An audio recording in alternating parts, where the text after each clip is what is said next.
Family, I've been seeing a lot of people jump into this industry and start making less money than they did at their 9 to 5. They're seeing that the rates are at an all-time low. They're seeing that expenses are heavy, insurance is costly, and maintenance can come at any time of the day. They're seeing a lot of people who aren't qualified to speak on the topic, saying that they're making $2,000, $3,000 plus dollars every single week. I know a lot of drivers who are strictly OTR who still aren't even making $2,000 a week regionally. The problem is they've been sold a dream without the disclaimer of reality. And the reality is that it takes time. The problem is you get online and you see people posting their best days, their best weeks, their best months, and you don't get to see how long it took them to get to this point of consistency.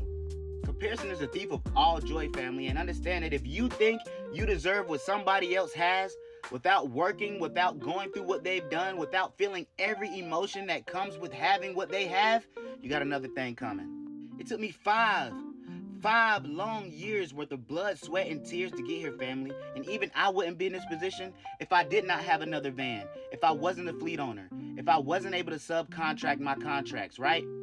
Growth. The name of the game is longevity. It's scalability. It's not make $1 million overnight. And speaking of $1 million, the only person I've ever seen make $1 million in the cargo van business was Tony with Stick With Us Delivery. And truth be told, Tony didn't even have to drive to make that $1 million. He had extra services in place. So y'all see the point of where people are now, but you don't see everything they're doing to get to where they are. Who you know that made $1 million driving 1,000,000 miles? No, with all due respect and not to pocket watch, Tony made his $1 million by offering mentorship services, right? Putting people in position, right? Taking out 50% of the work that they had to do to get to where he is to be in this business. Look at Mateo the freight guy, right? I'm not saying he's a millionaire, but to be consistently making that 2K, 3K plus a week, he has services in place. He has multiple Facebook groups where they host different calls weekly, monthly, and yeah, sometimes you gotta pay to get in that. So he's making his extra money on the side, not to mention the sponsorships and things that come with it, the brand deals that come with it. Hey, Rome wasn't built in one day, family. So please, please, please, please do as much research as possible before you go purchase that van and that insurance. Because even when you get that cargo van and you got a couple of carriers you signed on with, right, you got a few dispatchers, that ain't gonna be enough.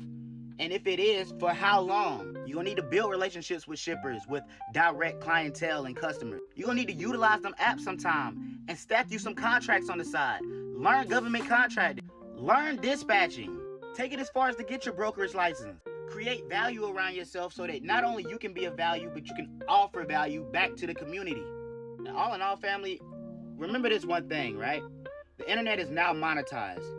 People get paid for their opinions. Whether right or wrong, indifferent, whatever.